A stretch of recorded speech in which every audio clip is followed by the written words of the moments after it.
जी, रुक्मिणी जी, हाँ रुक्मिणी जी।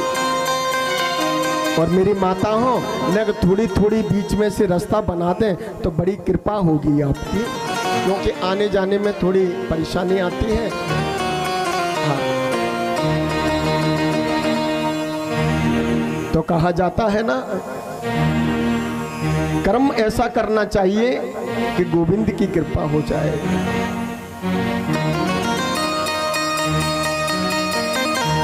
पर मेरे प्यारे ठाकुर जी क्या कहते हैं, राम रूप में क्या कहा है और कृष्ण रूप में क्या कहा है। मेरी गोविंद की वाणी से, भगवान की कृपा से और सुखदेव भगवान की वाणी से ध्यान करना, अपने अंदर दिल में उतार लेना कि भगवान ने क्या कहा था।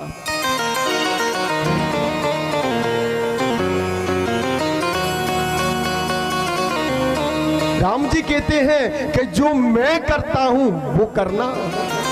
राम कहते हैं कि जो मैं करता हूं वो करना। कृष्ण कहते हैं कि जो मैं करता हूं ना वो मती करना। जो मैं करता हूं वो मती करना, जो मैं कहता हूं वो करना।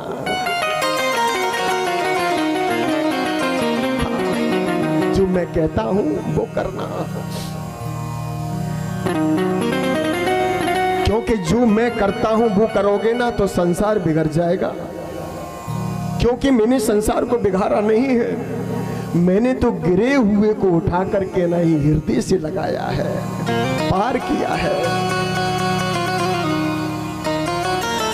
भोलेनाथ भगवान ने विष को धारण किया किसके लिए? संसार को बचाने के लिए। भोलेनाथ भगवान ने विष को पिया कब? जब उस समुद्र को मंथन किया तो समुद्र में से विष निकला। कोई 1-2 किलो विष नहीं निकला था, 50,000 करोड़ टन विष निकला था। 50,000 करोड़ टन विष निकला था। तो भोलेनाथ भगवान ने अंजलि में लेकर के विष को पिया किसके लिए? संसार को बचाने के लिए। संसार को बचाने के लिए पिया मेरे प्यारे। बस संसार विष को पी रहा है संसार को मारने के लिए, संसार को मारने के लिए। हम तो विष पिएंगे, हम तो मदरा पिएंगे। अरे कहीं को पियोगे? हाँ कहीं के लिए पियोगे? मेरे प्यारे, हो सके तो आपके चरण कमलों में वंदना है सभी भक्तों के में। मेरा गोविंद इस व्यासपीठ से नमन करता है और विनय वंदना करता है कि जो मदरा पीता हो, दारू पीता हो, जुआ खेलता हो, उस कर्म को हमेशा हमेशा के लिए त्याग पत्र कर देना, त्याग पत्र कर देना, बिल्कुल त्याग देना। क्योंकि इससे अपना जीवन नहीं बनता मेरे प्यारे, जीवन नष्ट हो जाता है। हम निकले हैं किसी संत की शरण में, हम निकली हैं किसी सिद्ध पुरुष की शरण में, और रास्ते में हमें अगर मदरा मिल गई और हमने पान कर लिया तो हम संत की सेवा नहीं कर पाएंगे, नहीं कर पाएंगे। क्योंकि संत की शरण में पहुंचने से पहले हमारी बुद्धि है ना वो नष्ट हो जाएगी, जो विवेक है वो नष्ट हो जाएगा। तो कल आपसे कहा था ना कि संत कैसे होते हैं? संत ऐसे होते हैं प्यारे, ऐसे होते हैं। संत को किसी का धन नहीं चाहिए, संत को किसी की दौलत नहीं चाहिए, संत को किसी का पकवान नहीं चाहिए, संत को किसी के वस्त्र नहीं चाहिए। जो भारत का संत है ना वो सच्चा संत है मेरे प्यारे, सच्चा संत है। द्वार पे भिक्षा मांगने के लिए जाता है ना, आटे में क्या मांगेगा? आपका कल मांगेगा, कल। कि जो भी तुम पे परेशानी हो तो आटे के रूप में मुझे दे दी। जो भी तुझ पे संकट हो उस आटे के रूप में मुझे दे दे। जैसे तेरा संकट दूर हो जाएगा और मैं भजन भगवान का करूंगा, तुझे संकट हमेशा के लिए दूर हो जाएगा। दूर हो जाएगा। क्योंकि परिवार में रह करके तू भजन नहीं कर पाएगा, और मैं संत हूं, मैं भगवान का भजन करूंगा। तो जो संकट तेरा है, आपत्ति काल तेरी है, कल वो तेरा है, रोटी के रूप में और आटे के रूप में मुझे दे दे, तो जैसे मैं भजन करूंगा तो संकट दूर हो जाएगा, दूर हो जाएगा। ऐसे संत थे मेरे प्यारे। हाँ, और संत के बारे में बताया ना कि एक निवाला मुख में दिया भूल गए, भूल गए।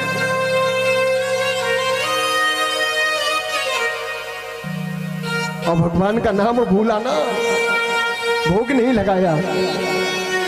तो आज मेरे गोविंद संत को दर्शन देने के लिए आते हैं। बोल सच्चिदानंद भगवान की जय हो।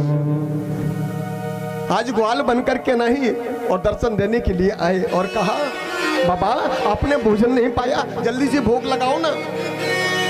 तो कल आपको बताया ना, बाबा कहने लगे कि ना तो मैं बोल सकता हूं, मैं क्या कहूं इस ग्वाल से, और ग्वाल में से आज गोविंद बन गए। बोल गोविंद भगवान की जय हो। और मेरे गोविंद ने बाबा को हृदय से लगा लिया और हृदय से लगा करके कहा, बाबा मैं तेरी भक्ति से बहुत प्रसन्न हूं। जब संतों का भोग लगाता ना, उससे पहले ही मेरा भोग लग गया था, भोग लग गया था। आज वो संत भिक्षा मांगने के लिए और किसी गांव में जाते हैं, भिक्षा मांगने के लिए निकले। साथ में संत हैं, साथ में शिष्य हैं, 10-20 चेला है, चेलाओं को लेकर के ना किसी गांव में जाते हैं भिक्षा मांगने के लिए। गांव के किनारे आश्रम बनाया, गांव के किनारे आश्रम बनाया और भिक्षा मांगने के लिए निकले। और जैसे भिक्षा मांगने के लिए निकले ना, तो शिष्य तो किसी और गांव में जाते हैं, गुरु किसी और गांव में भिक्षा मांगने के लिए जाते हैं। और जैसे भिक्षा मांगने के लिए गए तो एक मैया के द्वार पे पहुंचे, एक मैया के द्वार पे भिक्षा मांगने के लिए पहुंचे और द्वार पे से कहने लगे, अरे मैया सीताराम, मैया सीताराम। उस मैया ने सीताराम नहीं लिए, उसके मुख में से सीताराम नहीं निकली। संत ने एक बार कहा, 2 बार कहा, पर मैया ने सीताराम नहीं। मैया क्रोध में निकल करके आई और सीताराम तो नहीं बोली, पर संत को 1000 गालियां देने लगी, 1000 गालियां देने लगी।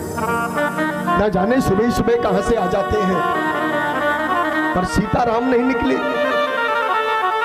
और मैया कहने लगी, चले जा मेरे द्वार से, सवेरे सवेरे भिक्षा मांगने के लिए, काम तो कुछ होता नहीं। जानते हो वो संत क्या लेकर के आए? कमंडल में और गालियां को रख करके लाए थे, भिक्षा के रूप में, और गालियां रख करके लाए थे।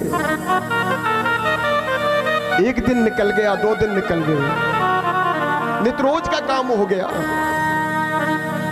शिष्यों को पता चला, शिष्यों ने कहा, गुरुजी आप उस मैया के द्वार पे भिक्षा मांगने के लिए जाते हो, आपको क्या मिलता है? ना तो आटा मिलता है, ना ही भोजन मिलता है, और मिलता है तो गालियां मिलती है।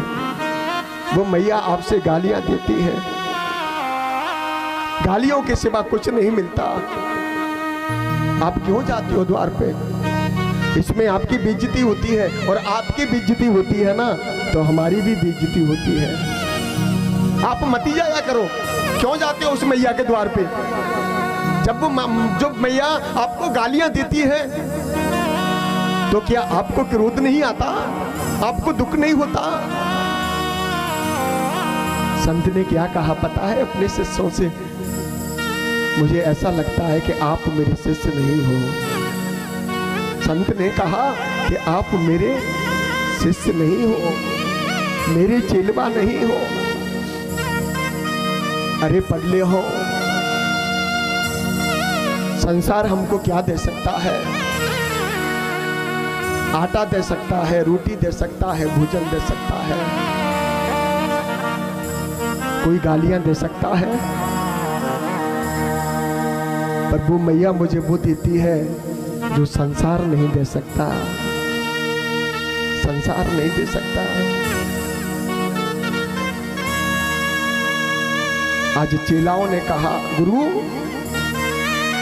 अरे आप कैसी संत हो? वो मैया गालियां देती हैं, आप प्रसन्न हो रहे हो। और जानते हो क्या हुआ? एक दिन निकला, 2 दिन निकले, और जो शिष्य थे ना, शिष्यों ने गुरु को छोड़ दिया। शिष्यों ने गुरु को छोड़ दिया। कहने लगे कि ऐसे गुरु के साथ में रहेंगे तो गुरु की तो कटेगी सो कटेगी, हमारी भी कट जाएगी। ऐसे गुरु के साथ में नहीं रहना है, नहीं रहना है ऐसे गुरु के साथ में।